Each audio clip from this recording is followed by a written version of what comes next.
Hello students, welcome to Knowledge Capsule with Vinod. Now let us discuss about the motivational challenges. What are the motivational challenges? Motives are only inferred, cannot be seen. बात भी सही है, जो motives है किसी के मन में क्या चल रहा है इसको केवल हम अनुमान लगा सकते हैं, इसको देख नहीं सकते हैं। ठीक है ना। तो इसी को हम डिस्कस करते हैं कि एक मैनेजर के पास में क्या क्या चैलेंजेस आएंगे जब वो किसी एम्प्लॉय को या एम्प्लॉइज़ को जब मोटिवेट करेगा काम करने के लिए, तो उसको क्या क्या चैलेंजेस फेस करने पड़ेंगे। इसी को चलिए हम देखते हैं one by one. So normally जो चैलेंजेज है, कई सारे चैलेंजेज आते हैं एक मैनेजर के पास में जब वो मोटिवेट करेगा अपने अंदर जो काम, उसके अंदर जो काम करता है एम्प्लॉय, जब उसको मोटिवेट करेगा या मोटिवेट करने की कोशिश करेगा तो उसको कई सारे चैलेंजेज फेस करने पड़ेंगे। तो मोटा मोटी देखिए यहाँ पे हम ये 4 चैलेंजेज है। ये पहला है डिफरेंट नीड्स एंड एक्सपेक्टेशंस। देखिए कई सारे एम्प्लॉय होते हैं किसी भी ऑर्गेनाइजेशन में, एक ही पोजीशन पे या अलग अलग पोजीशन पे, लेकिन जो उनके नीड्स और एक्सपेक्टेशंस होते हैं वो अलग अलग होते हैं, है ना। कोई जैसे कि कोई ऑर्गेनाइजेशन ज्वाइन करता है मस्ती करने के लिए, टाइम पास के लिए, कोई ज्वाइन करता है अपनी बेसिक नीड्स फुलफिल करने के लिए, कोई ज्वाइन करता है कि चलो मेरे पास तो पहले से इनकम है, थोड़ा एक्स्ट्रा और इनकम आ जाएगा, है ना। किसी को कार ख़रीदना है, किसी को कुछ करना, तो अलग अलग नीड्स एंड एक्सपेक्टेशंस है।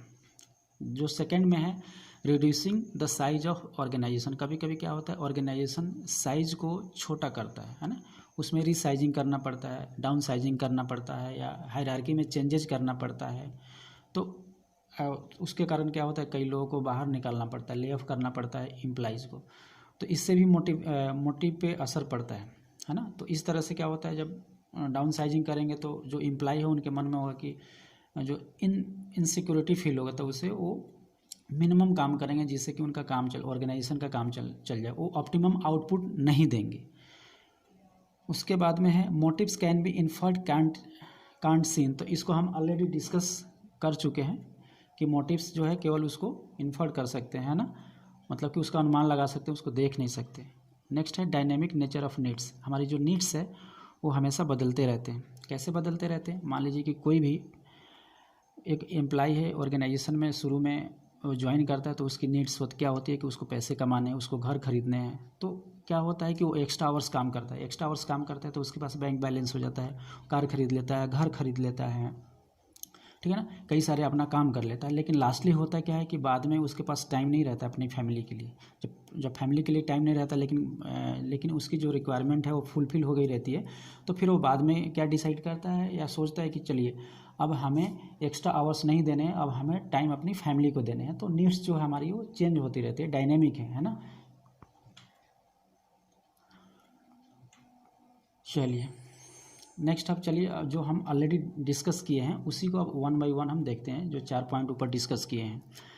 Eight first glance motivating employees at work place seems to be simple, but in reality the task is more challenging. ठीक है ना। तो मोटिवेशनल चैलेंज जो टास्क है वो काफ़ी चैलेंजिंग है। फर्स्ट पहला जो है one reason why motivation is difficult job is that the work force is changing.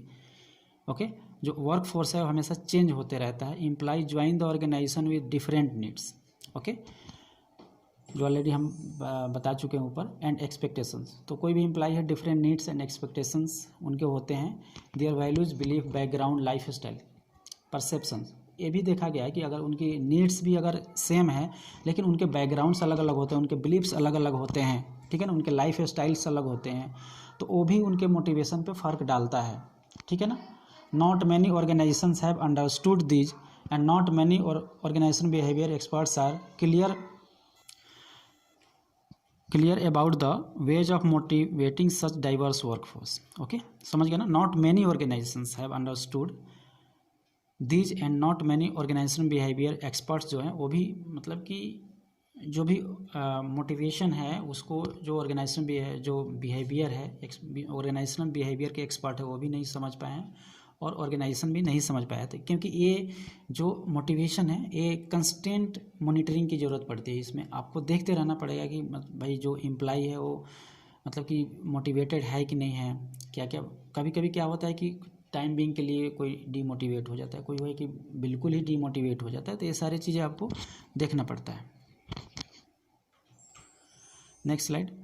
Next है motivating employ is also more challenging at the time when firms have dramatically changed the jobs that employees perform. Okay, reduced layers of hierarchy and jettisoned large number of employees in the name of right sizing. तो इसमें भी already discuss कर दिया कि जब down sizing होता है या राइट साइजिंग होता है तो उसमें कई सारे लोगों की नौकरी चली जाती है या हायरार्की में चेंजेस होते हैं, तो इससे भी मोटिवेशन पे फ़र्क पड़ता है। कभी कभी जब न्यू टेक्नोलॉजी आते हैं, न्यू वे ऑफ जो काम करने के तरीके बदलते, तो उसमें भी कई लोग हैं कि मोटिवेट हो जाते हैं।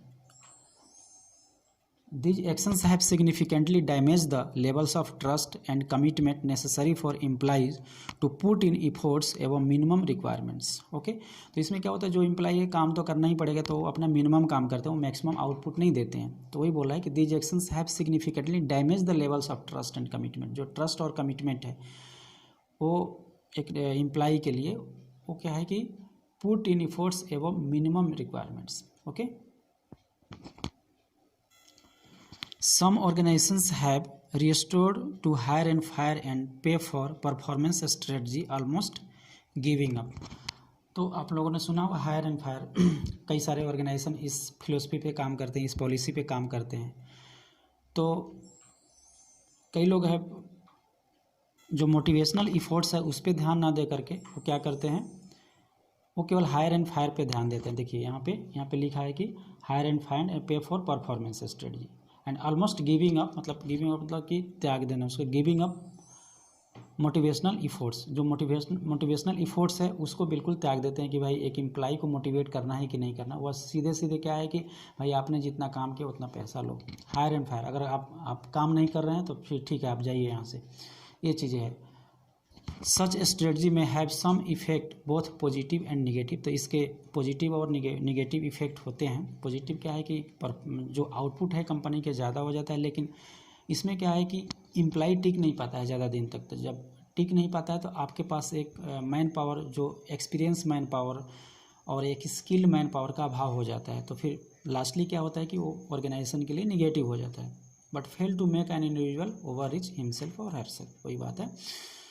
तो इस तरह से मोटिवेशन ज़रूरी है, नहीं कि आप हायर एंड फायर ही करते रहे, तो वो ऑर्गेनाइजेशन के लिए लॉन्ग टर्म के लिए अच्छा नहीं होगा। शॉर्ट टर्म के लिए तो ठीक है, लेकिन लॉन्ग टर्म के लिए अच्छा नहीं होगा। Motives can be only inferred, they can not be seen. Already we have discussed in the previous slides. Okay, even if we put two persons in same office with same age and same work experience, but the motivating factor में भी different for both of them. ये बात सही है कि अगर दो आदमी को सेम एज का है, सेम एक्सपीरियंस का है ना, सेम सब कुछ सेम है, लेकिन दोनों के प्रति जो मोटिवेशनल फैक्टर होगा, दोनों के लिए जो मोटिवेशन फोर्स होगा वो अलग अलग तरीके से काम करेगा। ठीक है ना। और नेक्स्ट है, लास्ट क्या है, the dynamic nature of needs often poses challenges at to any manager. ठीक है ना। तो जो डायनेमिक नेचर ऑफ नीड्स है, वी हैव ऑलरेडी डिस्कस कि शुरू में कोई अपना एक्स्ट्रा आवर्स देता है अपनी रिक्वायरमेंट को फुलफिल करने के लिए, लेकिन बाद में पता चलता है कि भाई ये सब कुछ जब हो जाता है तो पता चलता है कि नहीं, हमें फैमिली के लिए भी टाइम देना है, तो वो भी ज़रूरी होता है। तो फिर उसके नीड्स चेंज हो जाते हैं। जब नीड्स चेंज हो जाएंगे तो फिर मोटिवेशनल फैक्टर्स भी उस पर अलग तरीके से लगेगा, मोटिवेशनल फोर्स भी अलग तरीके से लगेगा। ओके, इसको फिर से देख लीजिए। The dynamic nature of needs often poses challenge to any manager in motivating his or her subordinates. Okay, and employees at any given time has various needs, desires and expectations. Further these factors change over time and may also conflict with each other. Employees who put in extra hours at work to fulfill their needs for accomplishment may find that these extra hours conflict directly with needs for affiliation and their desires to be with their families. We have already discussed it. Now thanks for watching this channel. Please like and subscribe and also share my channel. Thank you.